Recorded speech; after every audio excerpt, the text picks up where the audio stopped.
On continue l'émission qui était prévue. Nous parlons transport depuis hier et ce jusqu'à vendredi.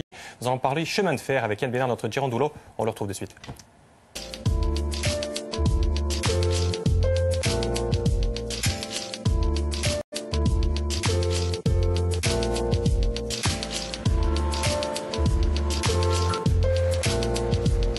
Bonjour à tous, nous sommes toujours à la gare de Corté. Nous allons prendre un des 6 trains qui fait le trajet Corté-Bastia. Les chemins de fer de la Corse, c'est 230 km de voies ferrées, c'est environ 270 employés, mais c'est surtout chaque année près d'1 million de passagers. Alors dans ce chiffre, il y a les touristes qui font l'axe Ajaccio-Bastia, ceux encore plus nombreux qui font Pont-Lecce-Calvi, le train des plages. Mais la CFC, c'est aussi des habitués qui, durant tout l'hiver, sont bien contents d'avoir ce moyen de transport. On en parle tout à l'heure avec le chef de zone, Pierre Forti. C'est la thématique du jour, elle s'affiche. N'hésitez pas à participer vous aussi à l'émission comme chaque jour via les réseaux sociaux. On ne perd pas de temps, on accueille nos 2 invités du jour qui arrivent par là, puisque Célia, vous êtes déjà près de moi aujourd'hui. Notre quotidien, c'est vous, messieurs. Alors, il s'agit de Jean-Baptiste Bartoli et Jacques Chibaudel. Bonjour à vous deux. Bonjour, prenez place. De vous installer. Merci. Alors, Jean-Baptiste Bartoli, vous êtes le directeur général des chemins de fer de la Corse. C'est ça. Et, une fois n'est pas coutume, votre signe particulier, ou plutôt devrais-je dire, l'endroit d'où vous êtes originaire, c'est le Taravou. Donc, on va voir où ça se situe à l'aide d'une petite carte. C'est là. Et la blague, c'est de savoir si le chemin de fer Corse passe par chez vous ou pas du tout. Pas encore. Pas encore.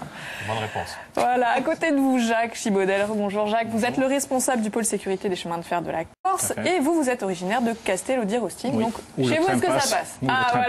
Au moins l'honneur est sauf. Bon, parfait. Alors les avantages de ce transport, j'ai envie de vous dire, est-ce que le train est toujours à l'heure? Écoutez, oui. On affiche sur l'année 2015 un taux de ponctualité qui avoisine les 90%. Sur quand même Bastia-Casamance, nous avons depuis le 2 novembre 44 rotations. Nous avons 5 allers-retours entre Bastia et Ajaccio. Nous avons 5 rotations sur Calvi, Île-Rousse et 11 rotations entre Mezzane et Ajaccio. Le point fort, c'est vraiment la ponctualité. Et le point fort, c'est la ponctualité, parce que nous sommes en site propre, et puis aussi, nous avons de vrais professionnels, qui tous les jours œuvrent pour que le service public et le transport soient, efficient. Et puisque vous dites, voilà, la fréquence aussi des rotations qui est quand même... je ne pensais pas qu'il y ait autant de rotation, moi, pour le coup. Écoutez, mais je ne suis pas étudiant. Et alors, juste, on va faire une petite parenthèse dans l'émission, si vous le voulez bien. Mais nous sommes entourés d'étudiants, là. Il y en a qui c'est le porte-parole, donc... C'était pas prévu, ça. C'était pas prévu, non. Il y a beaucoup de choses qui ne sont pas prévues aujourd'hui. C'est un piège. Non, c'est pas un piège. Non, Bonjour, jeune homme Mathieu. Alors, vous venez d'où, vous? Alors moi je suis de Bastia. Oui, et vous êtes étudiant tous à l'UT de Corté, donc en la section métier du multimédia et de l'internet. Donc un de ces jours, peut-être que vous serez parmi nous sur le plateau. Est-ce que vous prenez les trains, tiens, juste avant de... Oui, justement, chaque week-end on le prend. Donc écoutez, oui, la ponctualité, on va dire 90%, ça doit être à peu près ça, effectivement. Et en plus, il répond avec le sourire. En quelques minutes, vous êtes là, vous êtes en stage d'observation, vous faites un petit peu le tour. Oui, est-ce que ça vous convient, France 3, les gars? Oui, c'est écoutez, on voit que vos locaux ont été, refaits. Ils sont neufs, mais ils n'étaient pas refaits. Véritablement, on voit que France 3 évolue. On l'a vu au niveau des locaux. Comme le train, ça évolue aussi. Et à la télé, la ponctualité, c'est aussi important. Donc maintenant, c'est le moment d'envoyer le sujet de Yann, si vous le voulez bien, qui retrouve le chef de gare.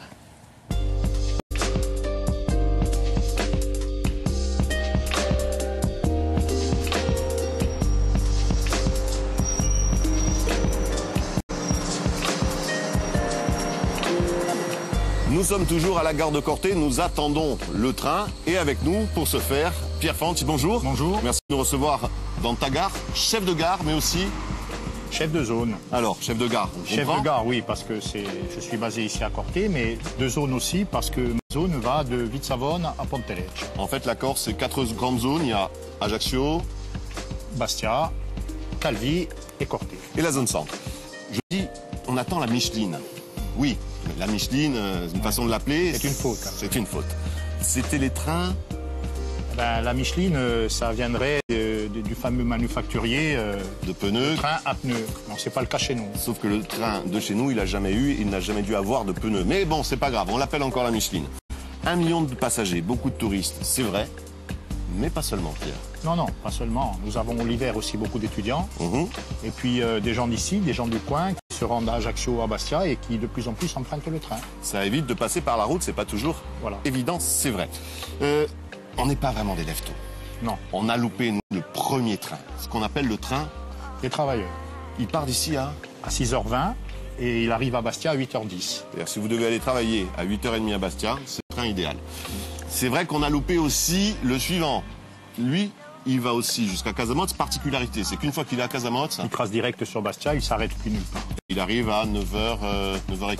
C'est 9h30. 9h30. Si vous commencez vers 9h30, c'est pratique aussi. Mais il y a un proverbe qui dit, si tu veux pas louper ton train, arrange-toi pour louper... le précédent. Alors c'est ce qu'on a fait. On a loupé le précédent du précédent, et puis, ben voilà. Il arrive, ça tombe bien, celui-là on va pas le louper. Pierre, merci de nous avoir reçus. On se retrouve bientôt à la gare de Corté. Nous on va rentrer dans le train et on se retrouve tout à l'heure à l'intérieur pour parler avec les voyageurs. Bientôt, ciao. À bientôt.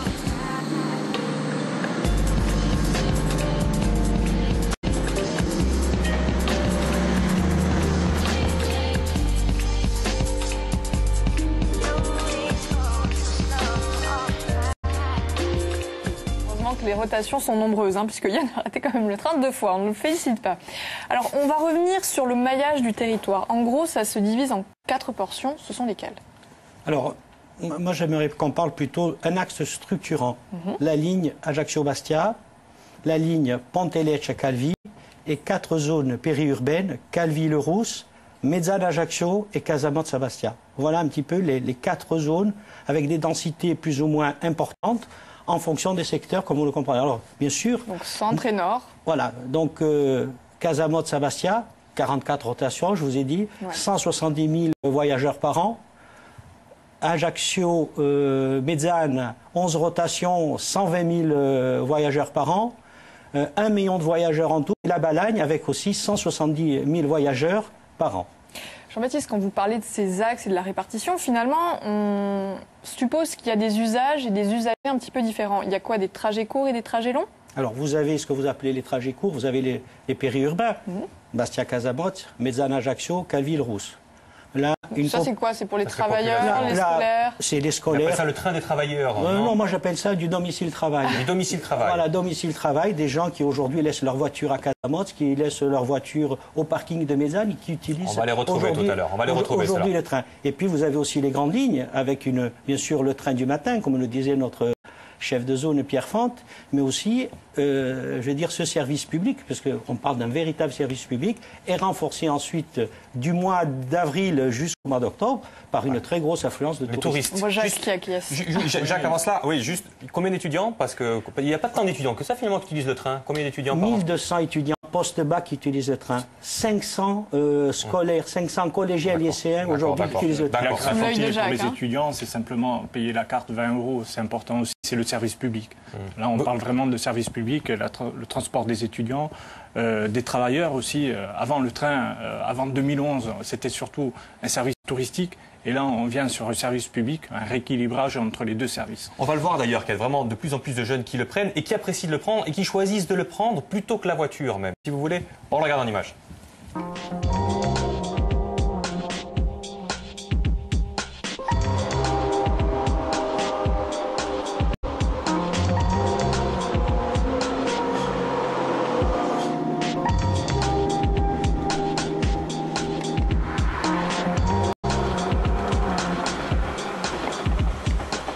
Nous sommes dans le train de Corté à Bastia. On va arriver à Casamance. Pour l'instant, on est encore dans l'axe grande ligne. Et après, ça sera le suburbain.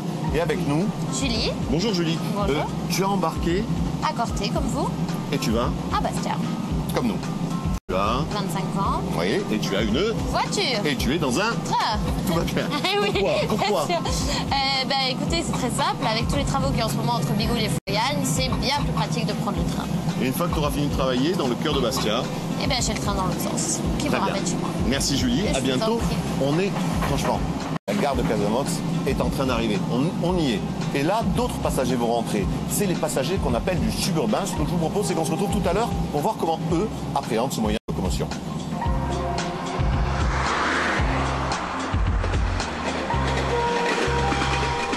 Donc cette jeune fille, elle choisit le train plutôt que la voiture. Pourquoi est-ce qu'il faut mieux choisir le train? Qu'est-ce qu'il y a de mieux? Il y a plusieurs raisons. Je veux dire, on fait le comparatif avec la voiture, le coût financier. Je prends un abonnement mensuel de Corté à Bastia, nous on est à 86 €. Si vous prenez la voiture, il y a l'essence, il y a l'assurance, l'usure. Après, bien sûr, l'environnement et la sécurité.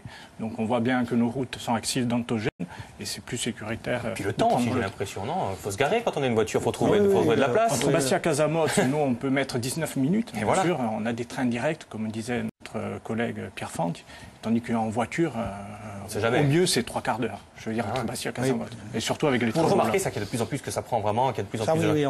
On a depuis 2012 une augmentation, je veux dire, permanente, je veux dire, du taux de fréquentation, et notamment dans les suburbains. Les centres-villes sont congestionnés.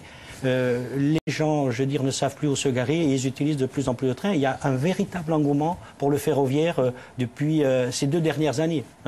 Voilà. Donc il faut vraiment inviter les usagers à se tourner vers ce mode de transport en commun. Je pense, oui. Il y a des tweets, d'ailleurs, il y a un tweet qui vous était intéressant. Tiens, on va demander à Fanny, notre script, de mettre il y a un tweet qui est arrivé. On peut travailler en Wi-Fi dans le train, tiens. Et est-ce qu'il y a un wagon-bar ?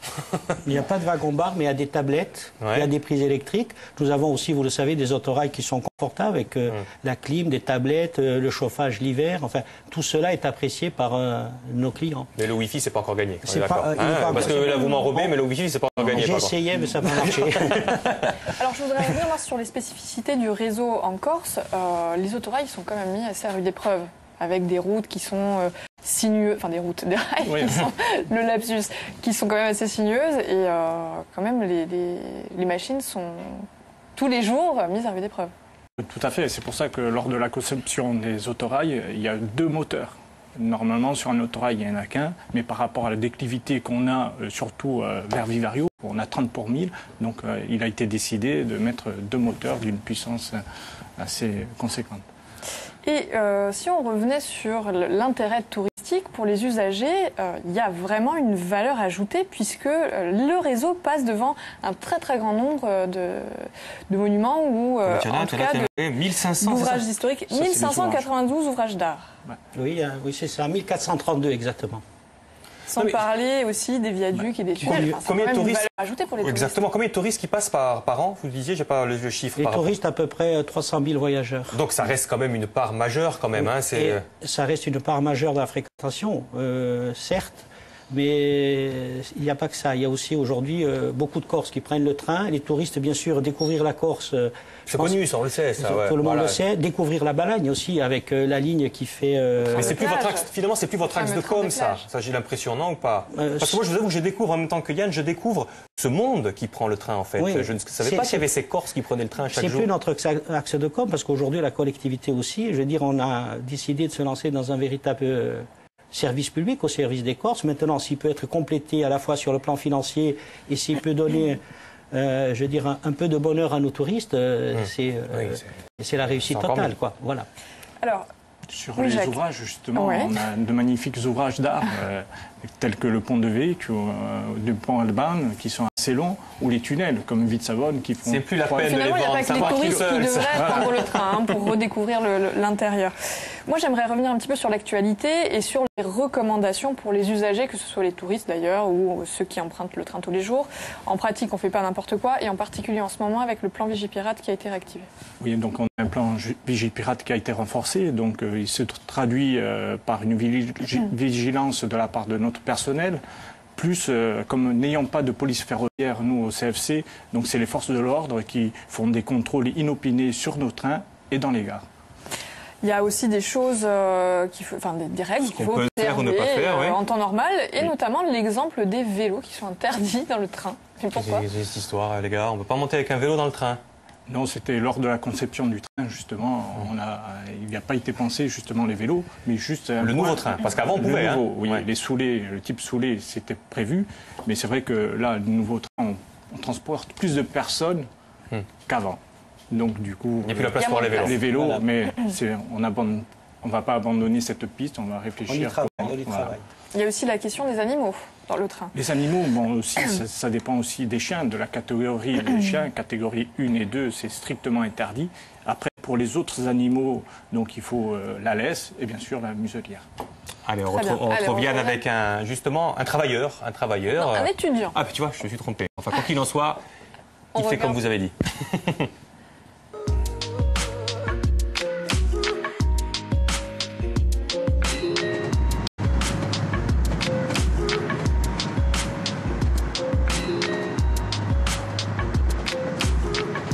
Nous sommes toujours dans le train de Corté à Bastia, mais on a dépassé Casamos. On est dans la zone suburbaine et on est avec Anthony. Bonjour. Bonjour. Merci de nous parler. Dis-moi Anthony, tu as embarqué à Casamos. En fait, toi, tu n'as pas de véhicule. Non. Tu habites à Casamos. Ton lycée est à bord. Et tes amis c'est en Bastia. La navette, c'était une évidence. C'est très pratique. C'est rapide. Il y en a une toutes les 20 minutes environ. Et en plus, financièrement, c'est très raisonnable. Il ne faut pas s'étonner quand on est rapide, efficace et pas cher. Quand on est près de 300 000 passagers sur la zone suburbaine de Bastia, à peu près la moitié sur la zone suburbaine d'Ajaccio, qui est plus récente. Merci Anthony. Merci à vous. On va bien retrouver tes amis à Bastia. Nous, on se retrouve demain. On sera toujours dans le transport. On va descendre jusqu'à Aléria pour rencontrer un personnage. On va parler ensemble. Sécurité routière, handicap et évidemment, transport. À demain.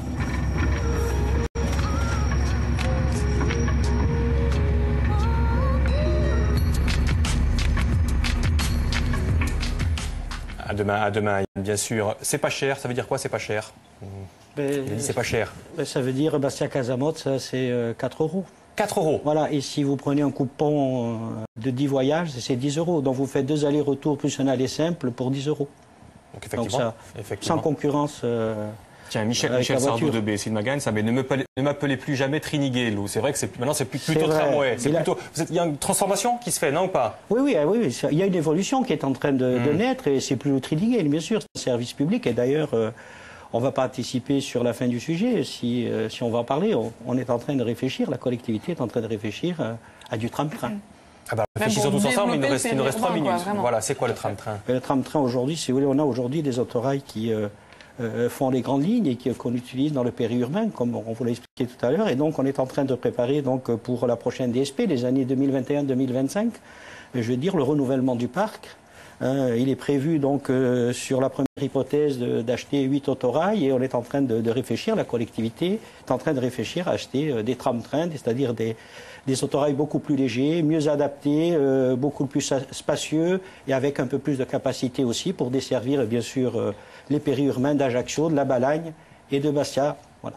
Et de Porto-Vecchio, je te coupe, mais Porto-Vecchio, ça reste le parent pauvre des trains ou pas? Écoutez, il y a une étude qui a été lancée. Vous savez que la ligne de la plaine orientale a été désaffectée en 1953. Il y a une étude qui a été lancée. On y travaille notamment, je pense, jusqu'à Poggio di Mezzane. Il y a une vraie logique de continuer la ligne, le périurbain de Casamos sur Poggio di Mezzane, Follet. Il y a un bassin de population d'environ 160 000 habitants. Il y a une vraie logique pour que ce périurbain, je veux dire, soit prolongé au moins dans un premier temps jusqu'à Follet, parce qu'il y a beaucoup de gens qui viennent travailler à Bastia. Il y a beaucoup de gens de Follet et de tout le sud de Casamos qui viennent poser leur voiture, garer leur voiture à Casamos et qui utilisent le train pour venir travailler à Bastia. Et Porto-Vecchio, j'y tiens, c'est pas Porto-Vecchio, on va y arriver à Porto-Vecchio ou pas? Porto-Vecchio, la tranche de Porto-Vecchio qui est prévue quand on ira dans le Tarvo. Forcément, avant toute chose. On sera encore en vie. J'espère Porto-Vecchio, Portopole. D'accord. Alors, des autorails ultra modernes, mais en même temps, il faut penser à des aménagements pour les gens, ne serait-ce que pour monter dans le train, ou en tout cas des parkings. Ça aussi, il va falloir le penser. Écoutez, là, il y a un travail qui a été fait. Il y a déjà sur le périurbain d'Ajaccio les haltes des Salines, du Ricante, de Cavone et de Baleone qui ont été remises à niveau. Elles sont accessibles pour les personnes à mobilité réduite. Il y a un projet aujourd'hui pour 2016 pour réhabiliter les haltes du périurbain de Bastia. Tout ça est en ordre de marche. Ça avance assez vite, plutôt bien. Et je crois que d'ici 2021, date de la fin de la DSP, le réseau ferroviaire corse sera accessible. Moi, je pense que ce réseau, c'est l'axe structurant des années à venir du transport public de voyageurs en Corse. Et il faudra réfléchir à tout ça. Le dernier mot pour Jacques. Oui. Je vous bien sûr, Jacques. Juste, on parlait d'intermodalité depuis des années en Corse, mais on n'avait pas la réelle définition. L'intermodalité, on est en train de la mettre en place. C'est les parkings à l'extérieur des villes et le train qui permettra de justement désengorger les centres-villes. Et l'intermodalité se fera avec le train. Voilà. Et on voit que Bastia est un petit peu en avance par rapport à Ajaccio quand même. Oui. On a du retard à Ajaccio. Mais c'est vous qui le dites. Bon, d'accord. Ça m'engage que moi, mais je l'assume. Merci infiniment, messieurs. Super efficace. Merci. On a compris plein de choses. C'est bien, on se retrouve pas demain, mais après-demain, nous. Non, on se retrouve tout à l'heure. Mais c'est pas grave, hein, on invite les gens C'est dans les vrai, transports en je commun. vous invite. On va vous parler d'une émission qui s'appelle Corse Milan surchauffe et qui justement essaye de valoriser les économies d'énergie. Mais vous avez changé de place transports. et vous serez avec Stéphane Ouchiat justement avec C'est votre ça. émission de ce soir à 22h30, c'est vrai. Ouais, ben je la fais pas tout de suite, c'est bien, à tout de suite.